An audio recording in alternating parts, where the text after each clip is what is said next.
नमस्कार विद्यार्थी मित्रांनो, वर्षा टीच मराठीमध्ये तुमचं मनपूर्वक स्वागत. मागच्या व्हिडिओमध्ये आपण बघितलं की नाम कशास म्हणतात.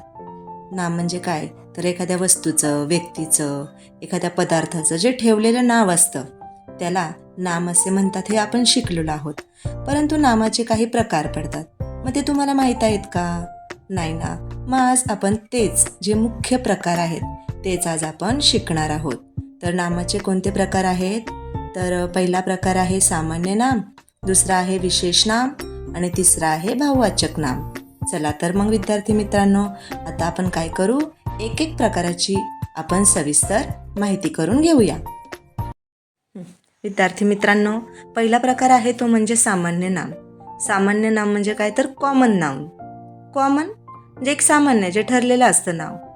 आपल्या घरामध्ये पण बघा, आपण सामान्य नाम, एक टोपण नाव असतं, त्या नावाने आपण बोलत असतो. मग त्याची व्याख्या पहिला आपण बघूया. एकाच जातीच्या पदार्थातील समान गुणधर्मामुळे त्या वस्तूला सर्वसामान्य नाव दिले जाते, त्याला सामान्य नाम असे म्हणतात. तशी दुसरी बघा एक व्याख्या आहे की ज्या नामाने एकाच प्रकारच्या एकाच जातीच्या समान गुणधर्मामुळे त्या वस्तूचा किंवा प्राण्याचा किंवा पदार्थाचा बोध होतो, त्या नामाला सामान्य नाम असे म्हणतात. मग या ठिकाणी बघा, एखादी वस्तू असेल किंवा एखादा प्राणी असेल किंवा एखादा पदार्थ असेल, आपल्याला त्या पदार्थाचा बोध होतो, तेव्हा त्या नामाला काय म्हटलं जातं, तर सामान्य नाम म्हटलं जातं. मग कोणतीही वस्तू असू द्या, कुठलीही वस्तू एक आहे का? नाही, खूप वस्तू आहेत. आपण त्याचं एक नाव घेतलेलं आहे का? नाही. तर एक वस्तू म्हटलेलं आहे किंवा प्राणी म्हटलेलं आहे, आपण तिथे प्राण्याचं नावही घेतलेलं नाही किंवा पदार्थाचंही नाव घेतलेलं नाही, पण तो पदार्थ आहे, आपल्याला त्याचा बोध होतो, आपल्याला ते समजतंय, त्याला काय म्हटलं जातं, तर सामान्य नाम म्हटलं जातं. मग सामान्य नाम हे त्या वस्तूच्या जातीला दिलेलं नाव असतं. काय असतं? नाव असतं. त्याच्यावरून आपल्याला समजतं की हे काय आहे, सामान्य नाम आहे. आता आपण सामान्य नामचे काही उदाहरणं बघूया. समोर पहिलं उदाहरण दिलेलं आहे बघा, की दर्शना हुशार मुलगी आहे. दर्शना काय आहे? हुशार मुलगी आहे. तर याच्यामध्ये सामान्य नाम कोणतं आहे, तर मुलगी. काय आहे? मुलगी. या वाक्यामध्ये आपल्याला सामान्य नाम कोणतं सांगता येईल, तर काय? मुलगी. कोणतं सांगता येईल? मुलगी. मुलगी काय आहे हे त्या वाक्याचं सामान्य नाम आहे. आलं लक्षात? पुढचं वाक्य आहे बघा, गंगा पवित्र नदी आहे. गंगा पवित्र नदी आहे. तर याच्यामध्ये बघा आपल्याला सामान्य नाम सांगता येईल की नदी. नदी काय दाखवते, की समान गुणधर्म दाखवतीये, त्यामुळे या वाक्यातील नदी सामान्य नाम आहे. आलं लक्षात? नदी काय आहे? सामान्य नाम. पुढील वाक्य आहे, मुंबई प्रसिद्ध शहर आहे. आता या वाक्यामध्ये सामान्य नाम कोणतं सांगता येईल, जरा विचार करा बरं. तर या वाक्यातील सामान्य नाम आहे ते म्हणजे शहर. कोणतं आहे? शहर.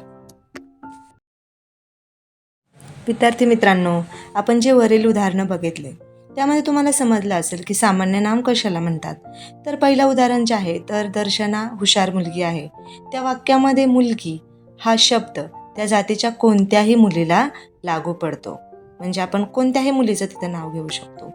दर्शना असेल किंवा मग स्वाती असेल, पण मुलगी हा शब्द काय होतो, तर त्या जातीच्या कोणत्याही मुलीला काय होतो, लागू पडतो. म्हणून मुलगी हा शब्द त्या ठिकाणी सामान्य नाम म्हणून उल्लेखला जातो. दुसरं उदाहरण आपण पाहिलं की गंगा पवित्र नदी आहे. मग आपण पाहिलं सामान्य नाम कोणतं होतं, तर नदी. मग नदी हा शब्द त्या जातीच्या कोणत्याही नदीला लागू पडतो. जसं मी पहिलं सांगितलं होतं की गंगा पवित्र नदी आहे, तसं आपण त्या ठिकाणी जमुना नदी किंवा ब्रह्मपुत्रा नदी अशा अनेक नद्यांची नावे तिथं आपण घेऊ शकतो. परंतु जे सामान्य नाम आहे त्या ठिकाणी नदी हेच येणार आहे. विद्यार्थी मित्रांनो, आपण शेवटचं जे उदाहरण पाहिलं होतं ते म्हणजे मुंबई हे प्रसिद्ध शहर आहे. तर त्या ठिकाणी आपण शहर हे सामान्य नाम पाहिलं होतं. मग शहर हा शब्द त्या जातीच्या कोणत्याही शहराला लागू पडतो. जसं की आपण नद्यांच्या बाबतीत पाहिलेलं, तसं आपण शहरांच्या बाबतीतही सांगू शकतो की पुणे शहर प्रसिद्ध आहे, औरंगाबाद शहर प्रसिद्ध आहे किंवा खूप मोठं आहे. या शहरांचा उल्लेख आपण करू शकतो. इथं वेगवेगळी नावे टाकून आपण शहर आहे असं लिहू शकतो, परंतु सामान्य नाम त्याच्यामध्ये शहर हेच येणार.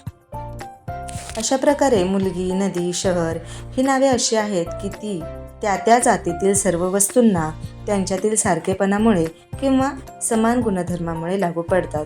तर तुम्हाला सामान्य नाम हे काय आहे ते नक्कीच समजलं असेल. त्याची उदाहरणे कोणती आहेत, कशी आहेत, तुम्ही स्वतः तयार करून त्यातील सामान्य नाम तुम्ही ओळखू शकता. विद्यार्थी मित्रांनो, आता सामान्य नामाचे अजून 2 प्रकार आहेत, ते आपण पाहूया. सामान्य नामाचे बघा 2 प्रकार पडतात. पहिला आहे पदार्थवाचक नाम. जे घटक शक्यतो लिटर, मीटर किंवा किलोग्राम मध्ये मोजले जातात किंवा संख्येत मोजले जात नाहीत, त्या घटकांच्या नावाला पदार्थवाचक नाम असे म्हणतात. लक्षात ठेवा की लिटर, मीटर किंवा किलोग्राम मध्येच मोजले जातात, संख्येत मोजले जात नाहीत. त्याची उदाहरणं दिलेली आहेत बघा. उदाहरणार्थ तांबे, कापड, पीठ, प्लास्टिक, पाणी, सोने. विद्यार्थी मित्रांनो, अधोरेखित केलेले जी वाक्य आहेत ती तुम्ही लक्षात ठेवायची आहेत की पदार्थवाचक नामामध्ये लिटर, मीटर किंवा किलोग्राम बस त्यामध्येच मोजले जाणारे जे पदार्थ असतात त्यांनाच पदार्थवाचक नाम म्हटलं जातं. आणि हे खूप महत्त्वाचं आहे. हे संख्येत मोजले जात नाहीत हे लक्षात ठेवा, तेव्हा तुम्हाला अतिशय चांगले गुण मिळू शकतात. आता आपण पुढील प्रकार बघूया.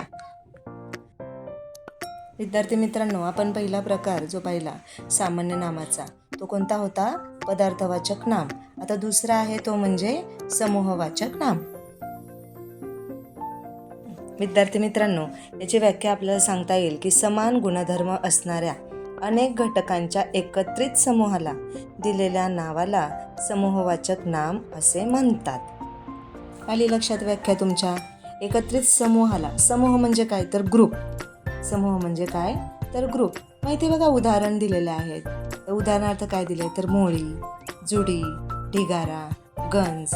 आपण जेव्हा समूहाचा विचार करतो जसं की मोळी, मोळी म्हणजे लाकडाची मोळी, जुडी भाज्यांची जुडी, ढिगारा भांड्यांचा ढिगारा, गंज, गंज म्हणजे काय तर ज्वारीची गंज, बाजरीची गंज, जिथे पेंढ्या एकत्रितपणे लावल्या जातात.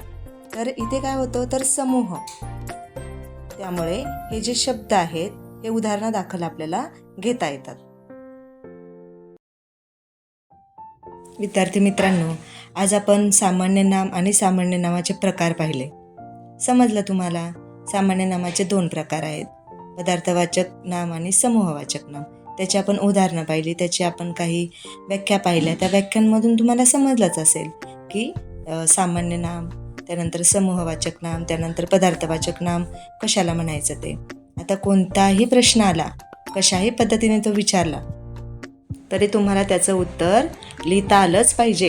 कारण या व्हिडिओमधून तुम्हाला अतिशय चांगल्या पद्धतीने समजलं असेल की नाम कशास म्हणतात, त्यानंतर नामाचे प्रकार कोणते आहेत. तर आपण पहिला प्रकार पाहिला सामान्य नाम, आणि सामान्य नामाचे 2 प्रकार बघितले, पदार्थवाचक नाम आणि समूहवाचक नाम. असेच नवनवीन व्हिडिओ पाहण्यासाठी वर्षा टीच मराठीला लाईक करा, सबस्क्राईब करा आणि बेल आयकॉन दाबायला विसरू नका, म्हणजे नवनवीन व्हिडिओची नोटिफिकेशन तुम्हाला येईल. विद्यार्थी मित्रांनो, कमेंट करा, शेअर करा. पुन्हा भेटू नवीन व्हिडिओमध्ये. धन्यवाद.